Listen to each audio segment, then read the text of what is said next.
My Man Must Die by G.C. Perry.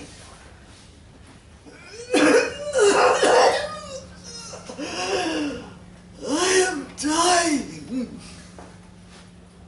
The Emperor is seated atop a vast throne that shimmers in fitful torchlight. Two fleshy eunuchs, naked except for loincloths, fan him with slow, steady strokes. The Emperor's soul is eternal, says the wise man prostrated before the seated figure, his forehead pressed to the cold marbled floor.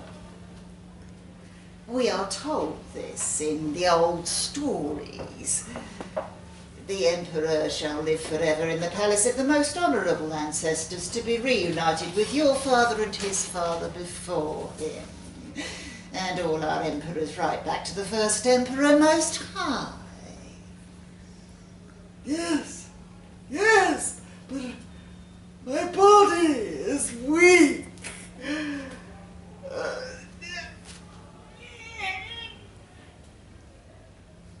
The Emperor clutches his stomach and struggles to lift himself clear of the cushions. A fart's thin rasp reverberates through the throne room. He waves away the noxious gas with a gold-handled fan, the membrane made from the skin of a vanquished enemy. I do not need a wise man to know that I shall soon leave this world behind. The wise man remains prostrate before his emperor.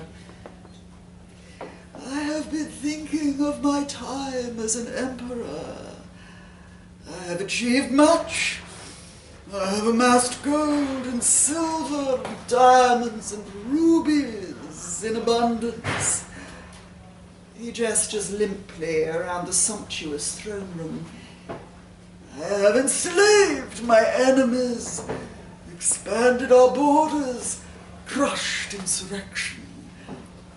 I have had wives by the score, and concubines innumerable.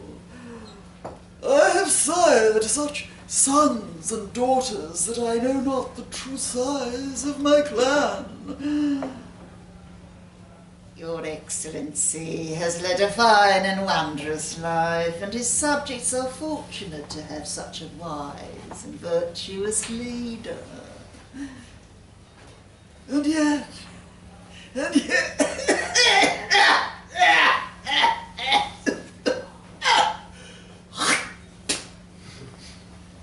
The Emperor coughs, and a goblet of sputum falls awkwardly from his lips into a bejeweled spittoon. Your Excellency, as a warrior and a leader and a man of action, I am unaccustomed to contemplation. I have relied on you, wise man, to give me true guidance in such matters, with your learned retellings of the old stories.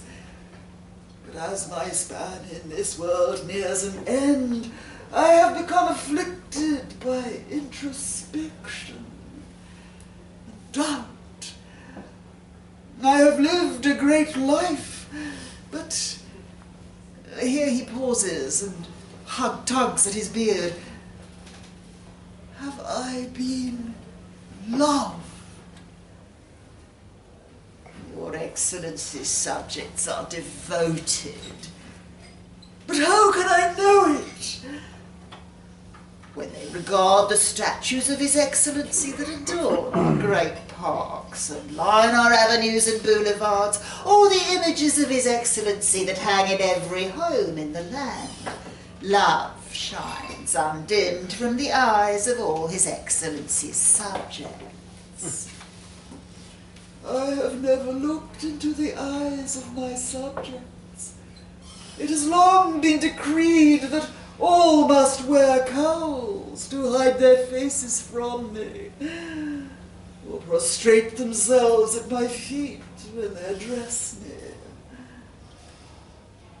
The wise man recalls the imperial edict.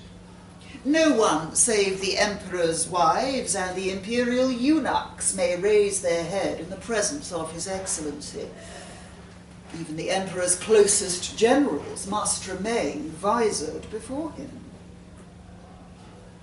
Do you know, when I last looked into another man's face, when I was 6 years old, and I saw the light fade from my father's eyes, that was the last time, some 60 years ago.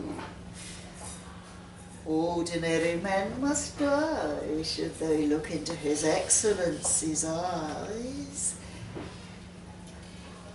I know. But what of your women and your eunuchs, Excellency?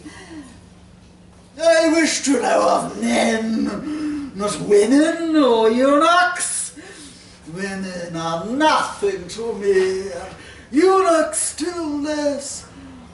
In the eyes of wives and concubines I have seen nothing other than awe. In the eyes of eunuchs, nothing but stupidity and fear. The corpulent retinue of eunuchs stationed around the throne room exchange uneasy glances. Tell me of men's eyes, wise man. The wise man tells the emperor that the man whose eyes are brown like the soil is a man of practical persuasion, good with his hands and strong of physique. Such a man may earn his keep as a stonemason, a farmer, a cartwright. The man whose eyes are blue, like the sky, is a man of philosophical inclination and is agile of thought. Such a man may turn his mind to mathematics, astrology, architecture. But I have eyes of green. What does this speak of my character? The green-eyed man is the most rare and special of all mankind. He is such a man who combines the practical with the philosophical. Like a tree, he is rooted in the soil, but is reaching always to the heavens. Such a man is destined to be great. Such a man is blessed. You are indeed wise, for so it is. And you, wise man, your eyes, green like His Excellency's. The emperor's busted lungs wheeze into weak laughter.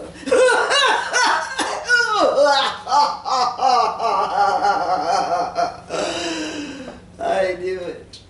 Of course.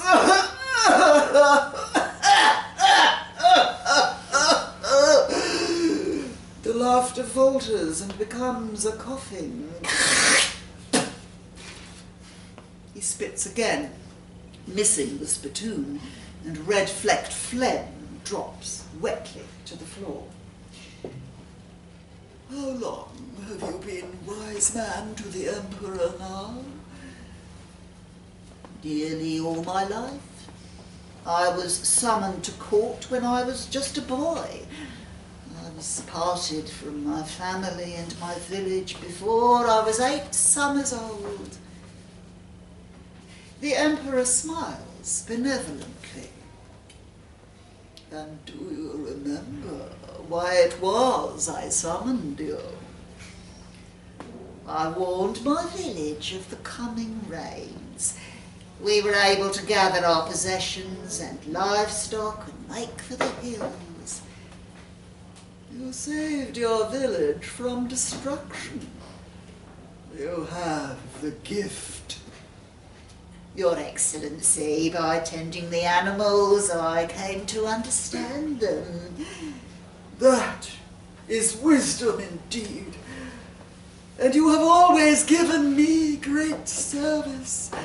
In every battle you have advised upon, we have been victorious. Your Excellency is undefeated in battle, with the aid of your wisdom. The throne room is silent for a moment, save for the soft sweep of the eunuch's fans through the air. The wise man shuffles on his knees, stretches his toes. A pain nags between his shoulders. I am at your service, Your Excellency. What would you have of me? The Emperor tugs his beard again. Do you miss your family, your village? The wise man struggles to keep his voice even and measured. It is an honor to serve in the imperial court for such a benevolent master. He has had no contact with his family for nearly 40 years. Wise man, do you... He pauses, struggling for the words.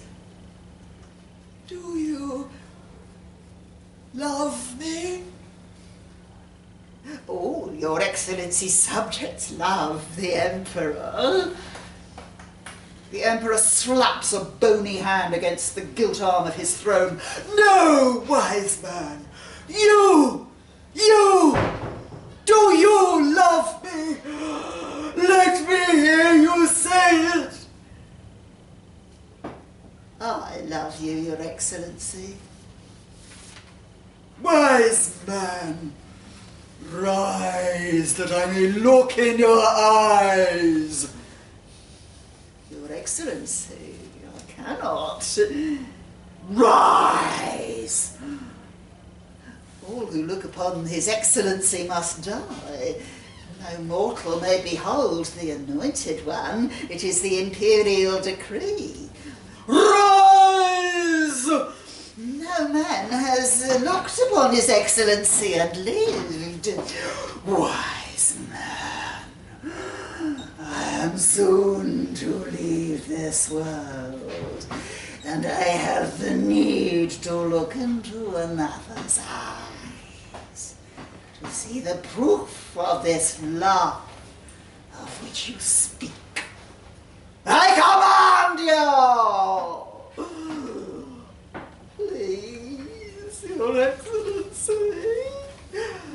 I command you! The knuckles of the seated figure whiten, and in his anger the Emperor rises from his throne and makes to seize the wise man and pull him to his feet. In his enfeebled state he loses his footing, and lands splayed on the floor, his head colliding with the gold spittoon. Shadows flicker around the throne room. The wise man goes to his Emperor, lying unconscious on the chill marble floor. It takes several attempts, but he locates a pulse, beating faintly. The wise man instructs the eunuchs to fan with more vigor, while he loosens the Emperor's tunic and dabs his lips with hibiscus wine. The Emperor begins to come round. His eyes are glassy at first, but then they regain their focus and meet the wise man's limpid eyes. What little colour remains in the Emperor's face drains away, and his bottom lip starts to tremble. Deceiver! You have eyes of grey! You have lied to me! The wise man regards his dying Emperor steadily. What other lies must you have told? The Emperor's voice is a whisper. The wise man leans closer to the Emperor and speaks into his ear. all is lies. No!